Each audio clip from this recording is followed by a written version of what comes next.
तो यहाँ पे अगर आपके पास है वीवो का स्मार्टफोन तो इसके अंदर आपको देखने को मिल जाता है अल्ट्रा गेम मोड और इसी के साथ साथ यहाँ पे हमें देखने को मिलता है गेम स्पेस। तो गेम स्पेस क्या होता है, किस तरीके से यहाँ पे यूज़ किया जाए और इसमें हमें क्या क्या फीचर्स देखने को मिलते हैं, गेम मोड के क्या क्या फीचर है और यहाँ पे हमें किस तरीके से एक्सेस करना चाहिए, तो हर एक चीज़ आपको इस वीडियो में पता चल जाएगा। तो वीडियो को आने तक जरूर देखिएगा। मैं शशांत और आप देख रहे थे किसान। चलिए शुरू करते हैं इस वीडियो को। तो यहाँ पे हम सबसे पहले बात कर लेते हैं जो अल्ट्रा गेम मोड होता है ये हमें कहाँ पे देखने को मिल जाता है हमारे वीवो के फ़ोन्स के अंदर। तो इसके लिए यहाँ पे आपको आ जाना होगा अपने फ़ोन के सेटिंग्स में। सेटिंग्स में आने के बाद यहाँ पे नीचे की तरफ आ जाइए, आपको देखने को मिल जाएगा अल्ट्रा गेम मोड। इस पर क्लिक कर दीजिए और यहाँ पे आपको इनेबल पे क्लिक कर देना और देख सकते हैं आपको सारी चीज़ें यहीं पर देखने को मिलेगी। तो चलिए एक एक करके हम बात कर लेते हैं हर एक फीचर के बारे में।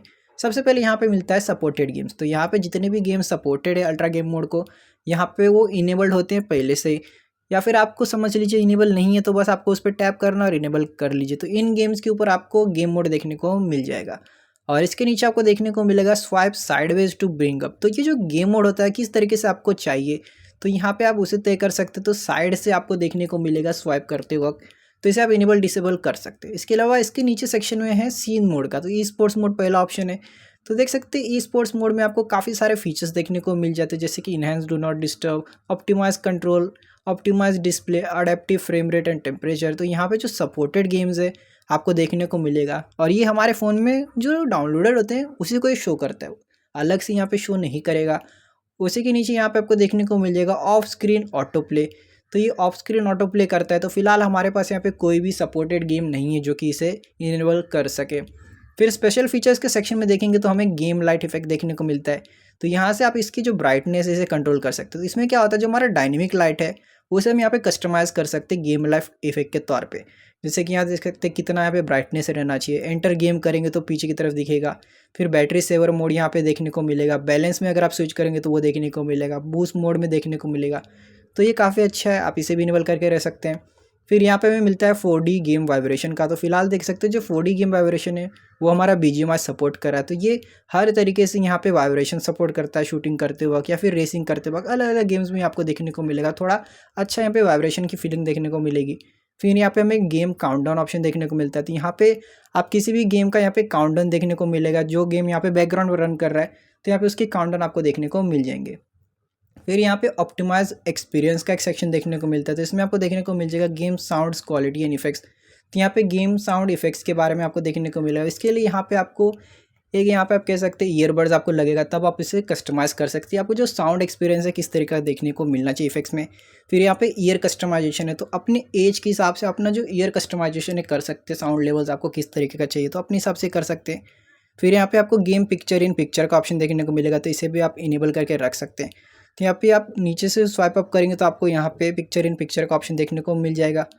और फिर आपको मिलता है फ्रेम रेट प्रायोरिटी। तो किस गेम में यहाँ पे जो फ्रेम रेट है ज़्यादा प्रायोरिटी होने चाहिए और इसके वजह से जो रिजोल्यूशन है थोड़ा सा रिड्यूस हो जाएगा। तो यहाँ पे देख सकते हैं लिस्ट सपोर्टेड गेम्स। तो फिलहाल हमारे पास यहाँ पे गेंशिन इम्पैक्ट है तो इसे आप कर सकते हैं। फिर यहाँ पे आपको गेम नोटिफिकेशन सेटिंग देखने को मिलता है। तो ब्लॉक कर सकते हैं आप सारे के सारे नोटिफिकेशंस को और दूसरा यहाँ पे ब्लॉक कर सकते हैं आप नोटिफिकेशन साउंड्स और वाइब्रेशन को। तो इन्हें आप इनेबल कर सकते हैं। फिर आपको म्यूट कॉल्स का ऑप्शन देखने को मिलता है। तो आप ऑटोमेटिकली जो बैकग्राउंड कॉल्स है उन्हें यहाँ पे हाइड कर सकते हैं गेम प्ले के वक्त, या फिर आप रिजेक्ट कर सकते हैं सारे के सारे कॉल्स को भी। और आप चाहते कि आपके कुछ कॉन्टैक्ट्स की कॉल यहाँ पे उठ जाए तो यहाँ पे आप सेलेक्ट कर सकते हैं कुछ कॉल्स को जो आपके फेवरेट हो। तो इन्हें ये कभी भी रिजेक्ट नहीं करेगा, आपको पता चल जाएगा। फिर यहाँ पे आपको स्क्रीन मिसटच प्रिवेंशन का ऑप्शन देखने को मिलता है। तो यहाँ पे फर्स्ट आपको देखने को मिलता है श्रिंक नेविगेशन जेस्चर का। तो इसे इनेबल कर देंगे तो यहाँ जो नेविगेशन जेस्चर है श्रिंक हो जाएगा। फिर यहाँ पे नीचे आपको देखने को मिलता है shrink trigger area and status bar. तो स्टेटस बार कौन से इलाके में यहाँ पे काम करना चाहिए तो उसे यहाँ पे आप सेट कर सकते हैं। फिर यहाँ पे डिसेबल 3 फिंगर शॉट का। तो यहाँ पे आप 3 फिंगर से स्क्रीनशॉट नहीं ले पाएंगे तो इसे भी आप इनेबल करके रख सकते हैं ताकि गेम खेलते वक्त कोई भी यहाँ पे मिसटच ना हो। और इसके अलावा नेटवर्क ऑप्टिमाइजेशन में आपको नेटवर्क स्टेबिलिटी सेटिंग देखने को मिलता है। तो यहाँ पे जो आप रिड्यूस कर सकते हैं नेटवर्क लैग को गेम प्ले के वक्त, इसे भी इनेबल करके रखिएगा। तो ये कुछ चीज़ें आपको अल्ट्रा गेम मोड में देखने को मिलती है एज अ फीचर्स के तौर पे। और यहाँ पे टॉप में देखेंगे राइट साइड में, तो इस पर आप जैसे टैप करेंगे आप गेम स्पेस में आ जाएंगे, नहीं तो यहाँ पे आप होम स्क्रीन पे आ जाइए। ऐप ड्रॉअर में आपको गेम स्पेस का एक ऑप्शन देखने को मिलता है जिसका नाम है गेम सेंटर। तो गेम सेंटर एप्लीकेशन पे क्लिक कर दीजिए, आपको बस एग्री कर देना है। और यहाँ पे देख सकते हैं आपको कुछ इस तरीके का देखने को मिलेगा। तो यहाँ पे एक डाउनलोड है तो मैं इसे इंस्टॉल कर लेता हूँ। और देख सकते हैं अपडेट होने के बाद यहाँ पे देख सकते हैं आपको सबसे पहले होम सेक्शन मिलेगा। तो यहाँ पे आपको इंस्टेंट प्ले देखने को मिलेंगे, जिसमें कि आप डायरेक्टली गेम्स को अभी कभी प्ले कर पाएंगे इंटरनेट की मदद से। फिर यहाँ पे गेट गेम्स का ऑप्शन मिलता है, यानी कि आप गेम्स को डाउनलोड कर सकते हैं। फिर यहाँ पे कैटेगरी का एक सेक्शन मिलता है, अलग अलग गेम्स यहाँ पे कैटेगरी वाइज आपको देखने को मिलेंगे। फिर रैंकिंग्स का सेक्शन है, जहाँ पे गेम्स की रैंकिंग आपको देखने को मिलेगी। लास्ट में यहाँ पे हमें टूल्स का सेक्शन देखने को मिलता है, तो आप अपने वीवो अकाउंट से यहाँ पे साइन इन कर सकते हो। यहाँ पे देख सकते हैं हमने किस गेम को कितना प्ले किया, आपको देखने को मिल रहा होगा टाइमिंग के हिसाब से। ऊपर आपको माय गेम्स पे डिटेल में देखने को मिलता है और डिटेल में आप ये सब जान सकते हैं। फिर यहाँ पे हमें अपडेट मैनेजमेंट देखने को मिलता है, कोई भी गेम का यहाँ पे अपडेट आएगा तो यहाँ शो होगा। डाउनलोड मैनेजमेंट, मान लीजिए आपने किसी गेम को डाउनलोड में लगाया तो यहाँ पे आपको देखने को मिल जाएगा। सेट नाउ पे क्लिक करेंगे तो यहाँ पे आपको गेम सेंटर रिलेटेड कोई भी सेटिंग है तो देखने को मिलेगी। तो यहाँ पे आप माय गेम स्पेस डिटेल्स पे क्लिक कर देंगे तो यहाँ पे देख सकते हैं जो गेम स्पेस है वो लॉन्च हो जाएगा। कुछ इस तरीका देखने को मिलता है, अच्छा खासा एनिमेशन है। और यहाँ पे आप देख सकते हैं टॉप में आपको CPU GPU देखने को मिल जाएगा, टेम्परेचर। और यहाँ पे देख सकते हैं रिसेंटली हमने कौन सा गेम प्ले किया हमें देखने को मिल रहा है, उसी पे आप आएंगे। साइड में करते जाएंगे तो आपके फ़ोन में जितने भी गेम्स है आपको सबके सब यहाँ पे देखने को मिल जाते। और यहाँ पे आप ऊपर गेम डेटा की तरफ जाएंगे और क्लिक कर देंगे तो यहाँ पे आपका गेम डेटा आपको शो हो जाएगा, जो कि आपको डिटेल में दिखाएगा कि आपने किस गेम को यहाँ पे कितना प्ले किया था 7 डेज़ के ड्यूरेशन में। फिर यहाँ पे डेली ड्यूरेशन आप गेमिंग में कितना करते हैं, फिर यहाँ पे लास्ट 7 डेज़ में आपने कितना गेम कौन सा प्ले किया है, तो टोटल देखने को मिलेगा। आप यहाँ से भी किसी गेम को ओपन कर सकते हो, डायरेक्टली ओपन हो जाएगा। और यहाँ पे चलो हम यहीं से एक गेम को ओपन कर लेते हैं। तो यहाँ पे जैसे कि देख सकते हैं हमने यहीं से BGMI को ओपन किया है, तो जैसे ओपन करेंगे देख सकते हैं गेम एक्सेलरेशन एक्टिवेट हो चुका है, काफ़ी सारी चीज़ एक्टिवेट हो जाते हैं। और यहाँ पे हम गेम में आ चुके हैं। और यहाँ पे अगर आप लेफ्ट साइड में देखेंगे तो एक छोटा सा बटन देखने को मिलता है, इसे जैसे आप स्वैप करेंगे तो आपका यहाँ पे परफॉर्मेंस पैनल आ जाता है। मोस्टली ये बैलेंस पे ही रहता है। तो यहाँ पे आप देख सकते हैं CPU GPU देखने को मिल जाएगा, बैटरी रिमेनिंग कितना है वो देखने को मिलता है, गेमिंग ड्यूरेशन देखने को मिलता है। आप यहाँ पे रिफ्रेश रेट को हाई स्टैंडर्ड स्मार्ट स्विच पे कर सकते हैं। आपको बैटरी सेवर का ऑप्शन देखने को मिलता है, फिर बूस्ट का एक देखने को मिल जाएगा। नीचे आपको ब्राइटनेस देखने को मिलता है, तो आप अपने हिसाब से यहाँ पे ब्राइटनेस को कर सकते हैं। फिर उससे लास्ट में आपको नेटवर्क देखने को मिलेगा। तो चलिए यहाँ पे हम आ जाते हैं गेम टूल्स के सेक्शन में। तो सबसे पहले यहाँ पे मिलता है वॉइस चेंजर। तो देख सकते हैं यहाँ पे आपको अलग अलग वॉइस चेंजर के ऑप्शन देखने को मिल जाते हैं, जिसमें कि आप यूज़ कर सकते। देख सकते हैं काफ़ी सारे यहाँ पे आपको रिकॉर्डिंग प्रीव्यू देखने को मिलता है। और यहाँ पे आप रिमेंबर कर सकते हैं साउंड इफेक्ट सेटिंग को भी। इसके बाद यहाँ पे हमें गेम साउंड इफेक्ट्स का ऑप्शन देखने को मिलता है, जिसमें कि आप देख सकते हैं गेम साउंड इफेक्ट्स को आप इनेबल करके रखेंगे तो आप कस्टमाइज़ कर सकते हैं, आपको किस तरीके का यहाँ पे साउंड इफेक्ट चाहिए, अपने हिसाब से आप इसे कस्टमाइज़ कर सकते हैं। फिर इसके बाद यहाँ पे आपको मिलता है 4D गेम वाइब्रेशन का। तो इसे जैसे इनेबल कर देंगे तो यहाँ पे देख सकते हैं जो 4D गेम वाइब्रेशन है उसे आप कंट्रोल कर सकते हैं, आपको किस तरीके का यहाँ पे चाहिए। तो अपने हिसाब से ऑटो और मैनुअल के बीच में आप खुद ही कस्टमाइज़ कर पाएंगे। फिर यहाँ पे हमें देखने को मिल जाता है मोशन कंट्रोल। तो यहाँ पे मोशन कंट्रोल को इनेबल करने के बाद आप देख सकते हैं यहाँ पे आपको काफ़ी सारे ऑप्शन देखने को मिलते हैं, मोशन किस तरीके से कंट्रोल हो, तो इसे आप यहाँ पे सेलेक्ट कर सकते हैं। इसके बाद यहाँ पे आपको मिस टच प्रिवेंशन का ऑप्शन देखने को मिलता है। तो देख सकते हैं इसमें आपको काफ़ी सारे ऑप्शन देखने को मिलते हैं, तो यहाँ पे आप इनेबल डिसेबल अपने हिसाब से कर सकते हैं। फिर यहाँ पे आपको बैकग्राउंड कॉल्स का ऑप्शन देखने को मिलता है। तो यहाँ पे आप बैकग्राउंड कॉल्स को हमेशा के लिए बंद कर सकते हैं जब आप गेम प्ले करें कन्फर्म करने के बाद, और इनेबल डिसेबल अपने हिसाब से करते रहिए। फिर यहाँ पे आपको ब्लॉक नोटिफिकेशन का ऑप्शन मिलता है, तो यहाँ से आप सारे नोटिफिकेशन को ब्लॉक कर सकते हैं। फिर यहाँ पे नोटिफिकेशन स्टाइल मिलता है, तो इसे भी आप इनेबल कर सकते हैं। और यहाँ पे आपको नोटिफिकेशन किस तरीके का चाहिए यहाँ से आप कर सकते हैं, icon notification, floating notification, overlay, और एप्लीकेशंस को भी यहाँ पे आप सेलेक्ट कर सकते हैं अपने हिसाब से। फिर यहाँ पे आपको रिजेक्ट कॉल्स का ऑप्शन मिलता है, यानी कि सारे कॉल्स को रिजेक्ट करते जाएगा।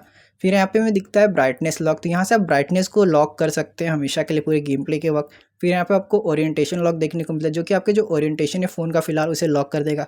फिर यहाँ पे आपको ई स्पोर्ट्स मोड देखने को मिलता है, तो देख सकते हैं इसे इनेबल करने के बाद सारे के सारे फीचर्स आपको इनेबल हो जाएंगे एक्स्ट्रा वाले। फिर यहाँ पे मिलता है डिस्प्ले इन स्मॉल विंडो का ऑप्शन। तो यहाँ पे ये गेम देख सकते हैं सपोर्ट नहीं करता स्मॉल विंडो को, तो जो गेम स्मॉल विंडो सपोर्ट करेगा वो ओपन हो जाएगा स्मॉल विंडो में। फिर हमें यहाँ मिलता है गेमिंग आई प्रोटेक्शन। तो यहाँ पे इसे इनेबल कर लेंगे तो यहाँ पे देख सकते हैं आप आई प्रोटेक्शन के हिसाब से जो कलर है उसे यहाँ पे एडजस्ट कर सकते हैं। फिर यहाँ पे मिलता है गेम टाइमर का ऑप्शन। तो यहाँ पे जो टाइमर आप यहाँ पे ऐड कर सकते हो, यहाँ पे टाइमर आपको जो ऐड करना हो जितने मिनट्स का, यहाँ पे आप टाइमर काउंटडाउन जो ऐड करना हो ऐड कर लीजिए। फिर यहाँ पे मिलता है ऑफ स्क्रीन ऑटो प्ले का। तो यहाँ पे आप ऑफ स्क्रीन ऑटो प्ले को इनेबल कर सकते हैं, पर ये टेम्परेचर थोड़ा ज़्यादा लेता है तो ये याद रखिएगा। फिर यहाँ पे मिलता है बाईपास चार्जिंग का। तो यहाँ पे जो बाईपास चार्जिंग है तभी काम करेगा जब आप यहाँ पे चार्जिंग अपने फ़ोन को लगा रहे, तब आप बाईपास चार्जिंग का यूज़ कर पाएंगे। फिर हमें स्क्रीनशॉट का ऑप्शन देखने को मिल जाता है, जो कि आपका गेम का यहाँ पे स्क्रीनशॉट ले लेगा और इसे सेव हो जाएगा गैलरी में, तो आप यहीं से इसे शेयर भी कर सकते हैं। फिर लास्ट में आपको रिकॉर्ड स्क्रीन का ऑप्शन देखने को मिलता है, जिसकी मदद से यहाँ पे अपनी गेम प्ले को रिकॉर्ड कर सकते हैं। लास्ट में यहाँ पे आपको मिलता है कस्टम का ऑप्शन। तो कस्टम में देख सकते हैं आपको जितने फीचर्स यहाँ पे चाहिए नहीं चाहिए अपने हिसाब से डिसाइड करिए, ऐड करिए, डिसेबल करिए, तो आपके ऊपर आपको यहाँ पे रीअरेंज जैसे करना हो कर सकते हैं। तो यहाँ पे गेम टूल्स के सारे फीचर्स को तो हमने कवर अप कर लिया। तो यहाँ पे आप देखेंगे साइड में तो हमें काफ़ी सारे एप्लीकेशन मिल रहे हैं। तो बात करते हैं ये एप्लीकेशंस क्या है। तो यहाँ पे आपको गेम मोड में काफ़ी सारे एप्लीकेशंस भी देखने को मिल जाते हैं। तो पेंसिल पे क्लिक करेंगे तो देख सकते हैं और एप्लीकेशंस का सपोर्ट हमें देखने को मिलता है। तो आप जिन एप्लीकेशंस को यहाँ पे ऐड करना चाहे बस यहाँ पे प्लस पे टैप करते जाइए, यहाँ पे ऐड हो जाएंगे और डन पे क्लिक कर दीजिएगा। और यहाँ पे देखेंगे तो साइड में सारे एप्लीकेशन आ गए। मान लीजिए गेम प्ले करते वक्त ही आपको कोई और एप्लीकेशन खोलना है तो यहीं बस उस पर टैप कर देंगे और यहाँ पे एक फ्लोटिंग विंडो टाइप में, मिनी विंडो टाइप में आप जो एप्लीकेशन है ओपन हो जाएगा और यहीं से आप वो भी काम कर पाएंगे, जो कि काफ़ी अच्छी बात है। आपको गेम को कट करने की ज़रूरत नहीं पड़ेगी, यहीं से सब कुछ हो जाएगा। तो ये काम को ईजी बना देता है, ईजी स्टेप्स हो जाते हैं और काफ़ी अच्छा होता है, टाइम सेविंग भी हो जाता है और अच्छा देखने में भी लगता है। तो ये काफ़ी अच्छा फीचर है, तो इसे ज़रूर ट्राई करिएगा। तो यहाँ पे जैसे कि आप देख सकते हैं हमने जो गेम स्पेस है और अल्ट्रा गेम मोड में जो जो फीचर्स देखने को मिलते हैं हमने सब के सब कवर अप कर लिए। तो ओवरऑल यहाँ पे काफ़ी सारे फीचर्स आपको देखने को मिल जाते हैं। आप यहाँ पे ट्राई करके एक बार ज़रूर देखिएगा अपने फ़ोन्स के अंदर। और दोस्तों आज की वीडियो से इतना ही। आपको पसंद आएगा, वीडियो पसंद आए तो वीडियो लाइक ज़रूर कर दीजिएगा और अगर अपने चैनल पे तो इस कारण सब्सक्राइब मत भूलिएगा। इसके साथ नोटिफिकेशन को ऑन कर दीजिए ताकि आपको मिलते रहे ऐसे में ज़रूरत की नोटिफिकेशन। और मुझे नीचे कौन होता है आपको कैसे लगी।